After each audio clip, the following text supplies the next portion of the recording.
Assalamu alaikum all of you students. How are you? Hope all of you be good. तो बेटे आज हम first year chemistry का chapter number second three states of matter का lecture number 5 लाए हैं। और आज का जो लेक्चर होगा जिसमें हम एवोगैड्रोस लॉ और ग्राम्स लॉ ऑफ डिफ्यूजन को डिस्कस करेंगे। ठीक है बेटे, तो फर्स्ट हम स्टार्ट करते हैं एवोगैड्रोस लॉ के इंट्रोडक्शन से, उसके बाद हम लास्ट में ग्राम्स लॉ ऑफ डिफ्यूजन को भी डिस्क्राइब करेंगे। ठीक है बेटे, तो एवोगैड्रो लॉ क्या है हमारे पास कि this law propose by Amedeo Avogadro. ठीक है, ये लॉ किसने प्रपोज किया? एमेडो एवोगैड्रो ने। This law give the relationship between volume and number of moles of gas. ठीक है, अब इस लॉ में किसके बारे में किसके बारे में बताया जाता है बेटे? About volume of gas and about number of moles, यानी कि वॉल्यूम ऑफ गैस और नंबर ऑफ मोल्स का आपस में क्या रिलेशनशिप है। ठीक, यानी कि वॉल्यूम का गैस के नंबर ऑफ मोल्स पे क्या अफेक्ट होता है, इस चीज़ को एवोगैड्रो ने अपने लॉ में डिस्क्राइब किया। ठीक है, जैसे बेटे हमने बॉयस लॉ पढ़ा, तो बॉयस लॉ में relationship about pressure and volume था। और चार्ल्स लॉ जैसे पढ़ा, तो चार्ल्स लॉ में relationship about volume and temperature. तो इसी तरीके से एवोगैड्रो लॉ के अंदर हम पढ़ते हैं वॉल्यूम और नंबर ऑफ मोल्स का आपस में क्या रिलेशनशिप है। ठीक, तो स्टेटमेंट देखते हैं। स्टेटमेंट क्या कहती है कि the volume of a gas is directly proportional to the number of moles at constant pressure and temperature. Constant temperature और प्रेशर पे वॉल्यूम जो है गैस का वो डायरेक्टली प्रोपोर्शनल है नंबर ऑफ मोल्स के, यानी कि अगर हम नंबर ऑफ मोल्स ज़्यादा लेंगे तो गैस का वॉल्यूम भी इंक्रीज होगा। ठीक, नंबर ऑफ मोल्स क्या होते हैं बेटे? नंबर ऑफ मोल्स का यानी कि अमाउंट ऑफ सब्सटेंस। अब लाजमी सी बात है, अगर हम अमाउंट ऑफ सब्सटेंस इंक्रीज करेंगे तो गैस का वॉल्यूम भी क्या होगा? इंक्रीज होगा। ठीक है, मैथमेटिकल हम इसको थोड़ा देखते हैं। यहाँ हम देखें कि volume is directly proportional to number of mole, N stand for number of mole of gas. ठीक है, और this is not a sign of proportionality. और जब हम साइन ऑफ प्रोपोर्शनलिटी रिमूव करते हैं, वी पुट अ कांस्टेंट, और यहाँ पे जो कांस्टेंट है दैट इज के, और के की वैल्यू क्या होती है बेटे? 1। तो यहाँ से अगर हम कांस्टेंट का फार्मूला बनाएं तो वॉल्यूम अपॉन नंबर ऑफ मोल। ठीक है, तो इसकी डेफिनेशन इस तरीके से हम लिख सकते हैं, the ratio of volume and number of moles of gas is always remain constant. ठीक है बेटे, इसके बाद हम देखते हैं डेरिवेशन को। तो डेरिवेशन क्या है एवोगैड्रोस लॉ की बेटे? देखें कि फॉर इनिशियल स्टेट, अगर हम इनिशियल स्टेट की बात कर रहे हैं तो k is equal to V one upon N one, और दैट इज इक्वेशन नंबर 1। और हम फाइनल स्टेट की अगर बात करें तो k is equal to V two upon N two, that is equation number 2। Now compare the equation number 1 and second. 1 and second equation को अगर हम कंपेयर करें तो we will write here like that, v1 upon n1 is equal to v2 upon n2. This is the Avogadro's law expression, or we can say formula. ठीक है, और जिसकी help से हम एवोगैड्रोस के प्रॉब्लम सॉल्व कर सकते हैं। ठीक है बेटे, यानी कि अगर हमारे पास कोई ऐसा प्रॉब्लम आ गया कि जिसमें हमें बताया गया कि v1 वॉल्यूम ये है हमारे पास, और इसमें नंबर ऑफ मोल्स ये थे n1, और हम नंबर ऑफ मोल हमने डबल कर दिए तो वॉल्यूम क्या होगा? तो इस तरीके से इस फार्मूले की मदद से हम वो प्रॉब्लम इजीली सॉल्व कर सकते हैं। ठीक है,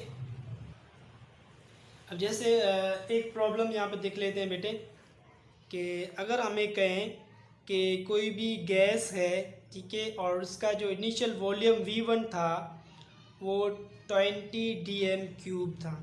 ठीक है, 20 dm³, और 20 dm³ में how many moles? Number of moles जो थे उसके अंदर सपोज करें 2 मोल्स, और अब हमने उसके नंबर ऑफ मोल्स कर दिए हैं 4 मोल्स। कितने कर दिए बेटे? 4 moles. Find out the final volume of that gas, यानी कि v2 कितना हो। ठीक, तो by using this expression we can solve this problem. किस तरीके से बेटे? अब इस एक्सप्रेशन में से अगर हम v2 का फार्मूला बनाएं तो वी विल राइट दैट कि v2 is equal to v1 n2 upon n1। ठीक है, v1 कितना गिवन था हमारे पास? 20, और n2 क्या बताया था हमें? n2 4 के, और n1 इज 2 मोल। ठीक है, यहाँ से 1 टाइम 2 का टेबल, यहाँ पे 2 time 20 multiply by 2, the answer will be 40 DMQ। ठीक है, देखिए बेटे जब हमारे पास 2 मोल था तो वॉल्यूम क्या था 20 DMQ। जब हमने मोल्स को डबल कर दिया 4 कर दिया तो वॉल्यूम भी क्या हो गया 20 डबल हो गया। ठीक है बेटे, तो यानी कि वॉल्यूम और नंबर ऑफ मोल्स का आपस में क्या है डायरेक्ट रिलेशनशिप। हमने number of mole double increase किए तो वॉल्यूम भी देखें डबल इंक्रीज हो गया। ठीक है, तो उसके बाद तो ग्राम्स लॉ ऑफ डिफ्यूजन। तो grams law of diffusion discuss करने से पहले हम थोड़ा बहुत डिफ्यूजन को डिस्कस करते हैं कि what is diffusion. The flow of gas molecules from higher concentration to lower concentration is called diffusion. ठीक है, गैस मॉलिक्यूल्स का हायर कंसंट्रेशन से लोअर कंसंट्रेशन की तरफ जो फ्लो है उसको हम कहते हैं डिफ्यूजन। जैसे यहाँ पे हमारे पास यहाँ पे देखिए गैस मॉलिक्यूल्स की कंसंट्रेशन हाई है, तो ये गैस मॉलिक्यूल क्या करेंगे हायर कंसंट्रेशन से बेटे लोअर कंसंट्रेशन की तरफ फ्लो करेंगे। इस फ्लो को हम कहते हैं डिफ्यूजन। ठीक है, कि now gas is diffuse from higher concentration to lower concentration, या फिर denser medium to lower medium. ठीक है, गैस मॉलिक्यूल का डेंसर मीडियम से लोअर मीडियम की तरफ फ्लो होना भी डिफ्यूजन कहलाता है। अब हर गैस जो है बेटे उसकी जो डिफ्यूजन की जो रेट है या उसका जो स्पीड है वो डिफरेंट होता है। अब इस गैस की जो स्पीड है डिफ्यूजन की, अब उस पर ग्राम ने लॉ प्रपोज किया, that is known as Graham's law of diffusion. ठीक है, तो देखते हैं कि ग्राम्स क्या बताता है गैस की डिफ्यूजन के बारे में। This law was given by Scottish chemist Thomas Graham, और ये लॉ किसने दिया स्कॉटिश केमिस्ट थॉमस ग्राम ने। ठीक है, स्टेटमेंट क्या है, the rate of diffusion of a gas is inversely proportional to square root of its density or molecular mass. ठीक है, यानी कि किसी भी गैस का जो डिफ्यूजन का रेट है बेटे, रेट से मुराद स्पीड। ठीक है, केमिस्ट्री में रेट का मतलब होता है स्पीड। ठीक है, गैस की जो डिफ्यूजन की जो स्पीड है वो इनवर्सली प्रोपोर्शनल है स्क्वायर रूट ऑफ डेंसिटी और मॉलिक्यूलर मास से। ठीक है, और according to this law lighter gas diffuse faster than heavier gases. ठीक है, और ग्राम्स लॉ के मुताबिक जो लाइटर गैसेस है बेटे, जो हल्की गैसेस है वो डिफ्यूज फास्ट होती है इस कंपेयर टू जो हेवी गैसेस है। ठीक है, ये बात हमें स्टेटमेंट से भी पता चल रही है। देखें गैस का जो डिफ्यूजन का जो रेट है वो स्पीड इनवर्सली प्रोपोर्शनल है उसके मॉलिक्यूलर मास से। ठीक है, अगर मॉलिक्यूलर मास किसी गैस का ज़्यादा है तो उसका जो रेट ऑफ डिफ्यूजन क्या होगा कम होगा। ठीक है, और अगर कोई गैस है जिसका मॉलिक्यूलर मास कम है तो उसका रेट ऑफ डिफ्यूजन भी क्या होगा बेटे ज़्यादा होगा। ठीक है, तो मैथमेटिकल हम इसको देखते हैं। तो rate of diffusion is inversely proportional to the square root of density. देखें square root of density or square root of molecular mass or density, दोनों एक बात होती है। ठीक है बेटे, तो यहाँ से हम साइन ऑफ प्रोपोर्शनलिटी रिमूव करेंगे तो we put here a constant that is a K, तो R is equal to K upon square root density. यहाँ फिर हम मॉलिक्यूलर मास लिखें तो R is equal to K upon square root of molecular mass. ठीक है, उसके बाद अगर हम डेरिवेशन की बात करें बेटे, देखिए हमारे पास डेरिवेशन है, तो डेरिवेशन किस तरीके से ड्राइव होगी for gas A for gas A. ठीक है, क्योंकि हमें रेट जो कंपेयर करना होगा बिटवीन टू गैसेस, तो हमने यहाँ पे ए गैस ली है और बी गैस ली। तो rate of diffusion of A gas के upon square root of molecular mass of A, rate of diffusion of B gas के upon square root of molecular mass of B. अब क्या करना, हमें इक्वेशन को divide करना, डिवाइड द इक्वेशन 1 एंड 2, 1 और 2 equation को क्या करेंगे हम डिवाइड। इस तरीके से rate of diffusion of gas A, rate of diffusion of gas B. ठीक है, तो ये रहा हमारे पास rate of diffusion of gas A equation. ठीक है, ये वाली, और divide by rate of equation of B ये वाली। ठीक है, तो यहाँ से ये बेटे देखिए डिवीजन के अगर हम साइन रिमूव करेंगे मल्टीप्लिकेशन की तो ये इन्वर्स हो जाएंगे, ये ऊपर आ जाएगा और के डाउनवर्ड आ जाएंगे, यानी कि ये आपस में इन्वर्स हो जाएंगे। तो यहाँ से के से कैंसिल हो जाएगा और बाकी हमारे पास क्या बचेगा, rate of diffusion of A और molecular square root of molecular mass of B upon में square root of molecular mass of A. ठीक है, तो एक्सप्रेशन हमारे पास इस तरीके से बन जाएगी, rate of diffusion of A is equal to molecular mass of square root of molecular mass और अपान में molecular mass of A gas. ठीक है, तो ये हमारे पास एक्सप्रेशन है by which we can solve the problems related to the Graham's. देखें, rate of diffusion of A gas inversely proportional है मॉलिक्यूलर मास ऑफ ए और rate of diffusion of gas भी इन्वर्सली प्रोपोर्शनल है molecular mass of B.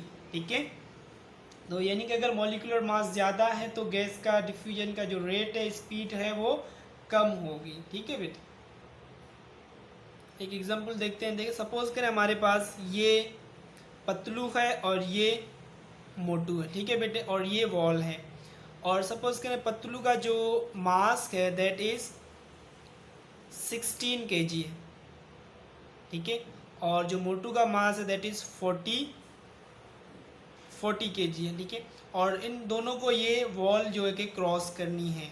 ठीक है, तो बताएं कि सबसे पहले वॉल को क्रॉस कौन करेगा। जाहिर सी बात है जो पतलू है वो सबसे पहले इस वॉल को क्रॉस कर लेगा। ठीक है, एज कम्पेयर टू मोटू। क्यों? क्योंकि पतलू का जो वेट है वो यानी कि मास है वो कम है एज कम्पेयर टू मोटू। ठीक है, अब इसी तरीके से यहाँ से kg को रिमूव करके अगर मैं लिख लेता हूँ AMU, क्या लिख लेता हूँ AMU 16 AMU, तो ये 16 AMU हमारे पास हो जाएगी बेटे मीथेन गैस CH4 और यहाँ से अगर मैं ये रिमूव करके लिख लेता हूँ AMU 44 AMU किसका मास होता है बेटे, कार्बन डाइऑक्साइड। ठीक है, तो रेट ऑफ डिफ्यूजन किसका ज़्यादा है, मीथेन गैस का as compare to carbon dioxide. क्यों? क्योंकि मीथेन का मास कम है, 16 है, तो ये फास्टली डिफ्यूज़ होगा as compare to carbon dioxide. Why? कि इसका मॉलिक्यूलर मास 44 ज़्यादा है। ठीक है बेटा, इसके बाद हमारे एक बुक की प्रॉब्लम है। प्रॉब्लम कह रही है कि compare the rate of helium and sulphur dioxide. Helium और सल्फर डाइऑक्साइड की जो रेट ऑफ डिफ्यूजन उसको हमें कंपेयर करना है। ठीक है बेटे, तो किस तरीके से हम सॉल्व करेंगे, वी राइट अ सॉल्यूशन। पहले हम सबसे पहले डेटा बनाएंगे बेटे। डेटा में मॉलिक्यूलर मास ऑफ हीलियम। ठीक है, मॉलिक्यूलर मास ऑफ हीलियम कितना होता है बेटे हमारे पास 4 AMU और molecular mass of sulphur dioxide SO2 कितना होता है बेटे 64 AM। ठीक है, हमें क्या फाइंड करना है, रेट ऑफ, दोनों का रेट फाइंड करना है, यानी कि रेट ऑफ हीलियम और rate of SO2 equal to 1। ठीक है, तो हम by using formula Graham's law की जो एक्सप्रेशन है that is rate of helium upon rate of SO2 बराबर है हमारे पास बेटे molecular mass of SO2 upon molecular mass of helium. ठीक है, मॉलिक्यूलर मास कितना है बेटे SO2 का, सल्फर डाइऑक्साइड का 64 और हीलियम का कितना है, हीलियम का 4, दैट इज रेडिकल। ठीक, तो 64 यहाँ से बेटे ये हम ऐसा भी कर सकते हैं, यहाँ पे 1 टाइम और यहाँ पे 64 पे टेबल लगेगा 16 टाइम, तो यहाँ से हमने कैंसिल कर दिया। तो क्या बचा हमारे पास, rate of helium upon rate of SO2 बराबर है 16 रेडिकल। ठीक, और 16 का रेडिकल क्या आता है बेटे, 16 का रेडिकल आता है हमारे पास 4 और नीचे कुछ नहीं, दैट इज़ 1। ठीक है, तो रेशियो क्या हो गया बेटे, रेशियो हो गया हमारे पास 4:1। ठीक है, 4 रेशियो किसका है बेटे, 4 है हीलियम का और 1 रेशियो है सल्फर डाइऑक्साइड का, यानी कि जो हीलियम है वो 4 टाइम फास्टर डिफ्यूज है as compare to sulphur dioxide. ठीक है, the rate of diffusion of helium is 4 time greater than sulphur dioxide. ठीक है बेटे। तो इस तरीके से हम दोनों का रेट कंपेयर कर लिया। ठीक है, आज के लिए इतना ही। ठीक है बेटे, जो फिर हम नेक्स्ट लेक्चर जो होगा हमारा वो होगा about Dalton law of partial pressure, और उसमें हम यानी कि Dalton law of partial pressure की जो एप्लीकेशंस हैं, डेरिवेशंस हैं, कुछ प्रॉब्लम्स हैं जो कि बहुत ही इम्पोर्टेंट लॉ है, तो उसके बारे में लेक्चर बनाएंगे। तो ये लेक्चर यहीं तक। अगर आपको अच्छा लगे तो लाइक और सब्सक्राइब करिएगा, और ज़्यादा से ज़्यादा इसको शेयर करें, लाइक करें, कमेंट करें। थैंक यू, अल्लाह हाफिज़, टेक केयर।